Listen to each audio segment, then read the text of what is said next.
Hey guys, it's Steph here with Crafty Ladybug, and this little quick video is going to be on the unboxing of the Super Cra-Z-Loom. I know that there are many other reviews out there, but I just wanted to show my unboxing because a few of you were a little upset with me on my last Wacky Wednesday video that I didn't unbox it and see what it was about. I'm not gonna lie, I've taken a little peek at what the loom looks like, so my box is already untaped.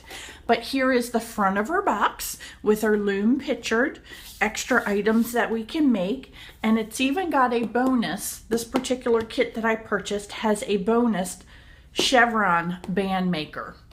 I must confess, I'm not a big fan of the Chevron or Hexafish, I believe it is called, by Justin Toys, who is the originator of that technique.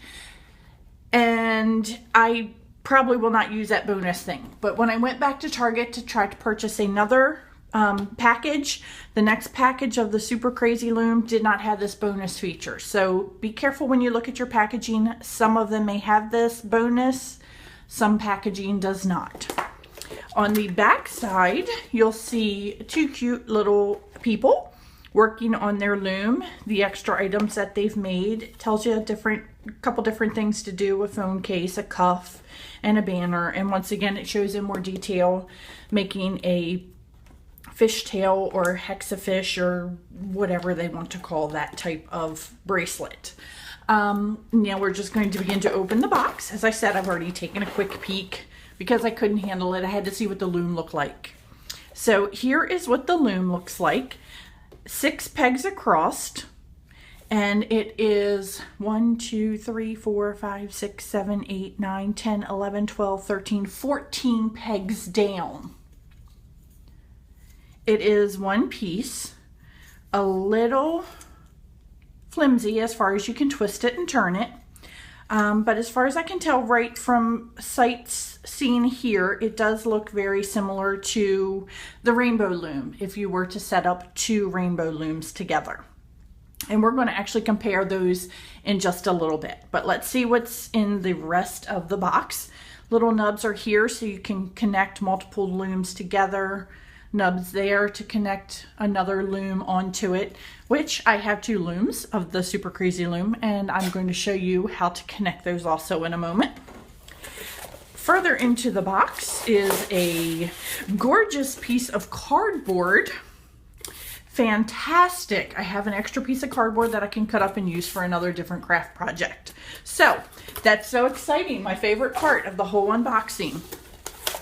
Inside is the instruction manual, and I'm just quickly going to flip through this instruction manual. Oh, shows you how to make the fishtail bracelet, the chevron bracelet, a couple different graphs here showing you different things that you can make on it.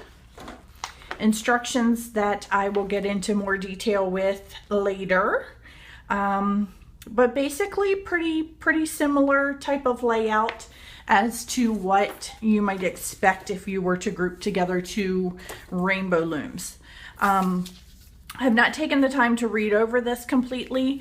When I do my first project on there, I will probably demonstrate and show more of the details of that. But this is just the unboxing and to kind of compare it with the rainbow loom. Inside,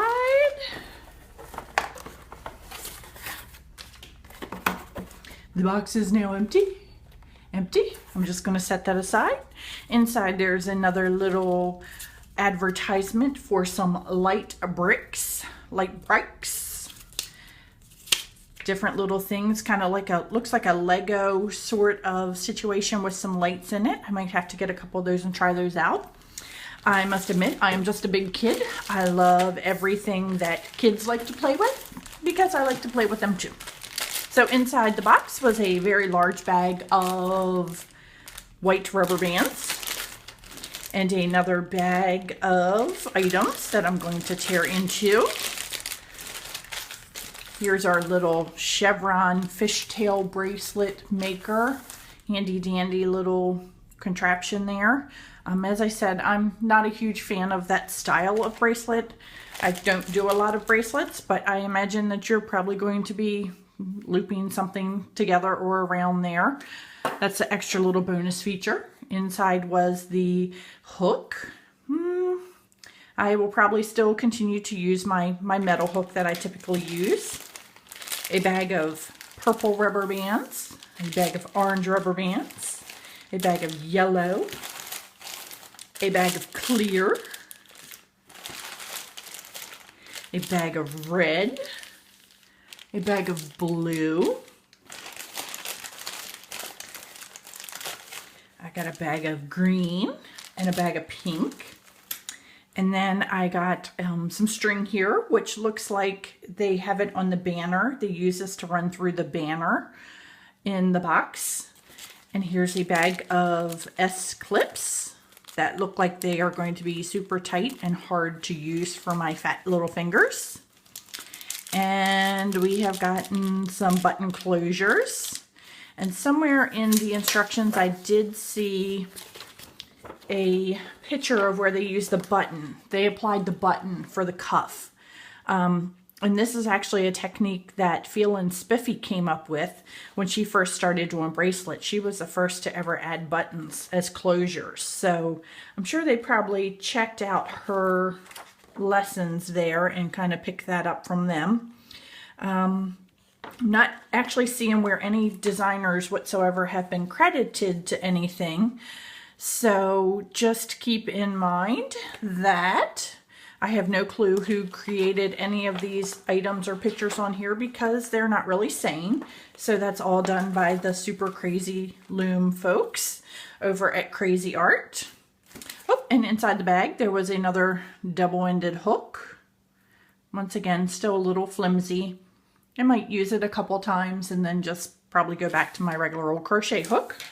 But there is everything that came with my packaging. The loom, 2 hooks, the extra little bonus feature. All of this stuff was in that box.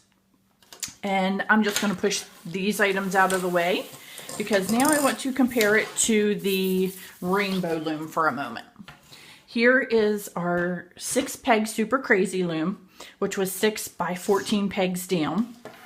And here I have got 2 of my rainbow looms put together, which 6 pegs straight across, but we only have 13 pegs down, which gives us a set of 12, allows us to loop 12 bands.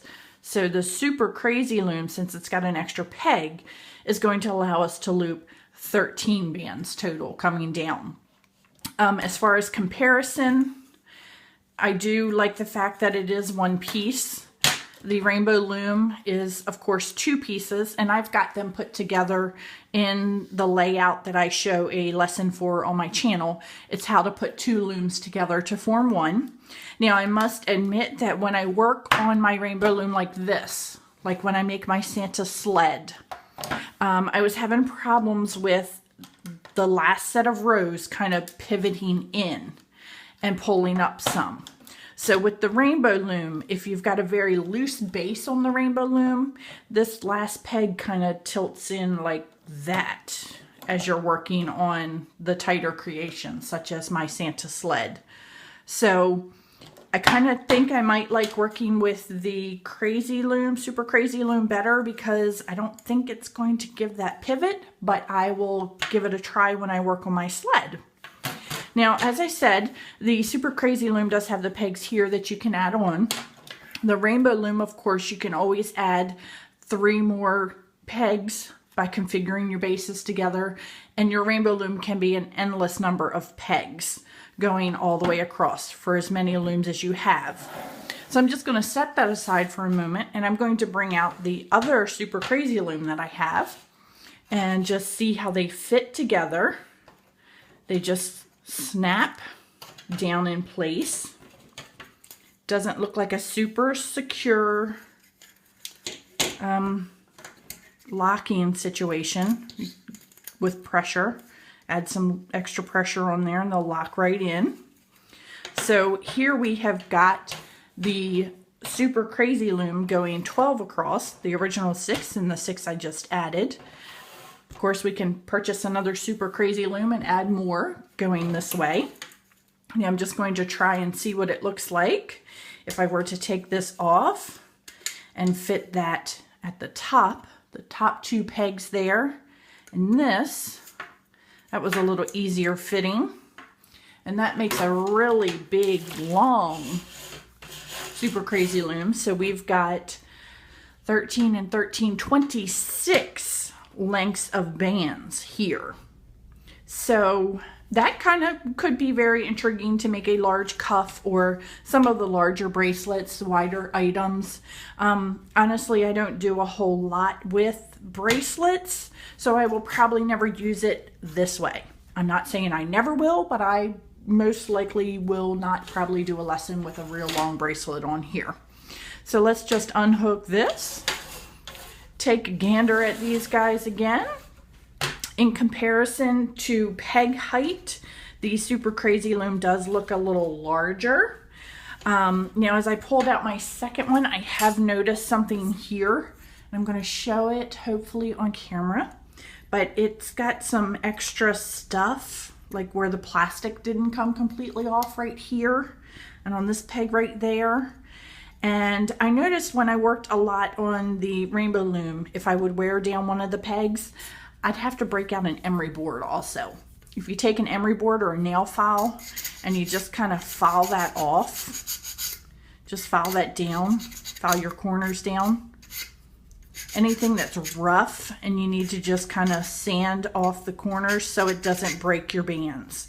So if you notice as you're running your fingers across and one part feels a little rough, just take an emery board, a nail file, steal one from your mom, pick one up when you go to the dollar store the next time, and just sand down these rough spots. And I think we should be good to go with that. So all in all, if I had to do it again, I would say I'm pretty pleased with the Super Cra-Z-Loom as far as its unboxing and the items that came with it. As far as quality to the Rainbow Loom, I'm going to build the Santa sled and do a lesson on each, the Super Cra-Z-Loom, and I'm going to do a lesson on my Santa sled on the Rainbow Loom. And I will let you know then as to which one I like better. But all in all, I think it's a pretty even comparison. As far as price, you could actually get 2 kits for just about the same amount of money as getting 2 official Rainbow Looms that don't have, you know, all the extra stuff that's in with it. I was quite happy with the amount and the supply of bands that came in this kit. So I hope you guys will stay tuned to take a look at some of the creations I'll be making on those. Also, if you guys have any suggestions as to things that you want me to make on here, if you've got the Super Cra-Z-Loom and you're just sort of out of ideas, just make a comment below and let me know what items you're interested in seeing, what you want made. If it's things like make me a phone case, I will need to know what type of phone case you're interested in, because quite honestly, the Apple phones are completely different than the Samsungs. And if you just tell me Samsung, I'm going to be like, oh, which one? If you're going to tell me an Apple, I'm going to be like, oh, is it the 5C? Is it the 5S? Is it the 4? How big's the opening? Where's the camera? Yada, yada, yada. So I will have to do some research if you want a phone case, because I truthfully own an Apple 5C. And that will be the first phone case that I'm making. So if you have any phone case things, be specific as to what the shape of your phone is or style of your phone is. If you want banners made, I need to know if you want them pointy, if you want them flat, if you want me to make figures on these. I can tell you I can make a figure on this. So just keep me posted. Let me know things that you want to make. And leave your comments down below. And I'll check those out and get back with you, and we'll see how things go with this. Thanks again, guys. Bye-bye.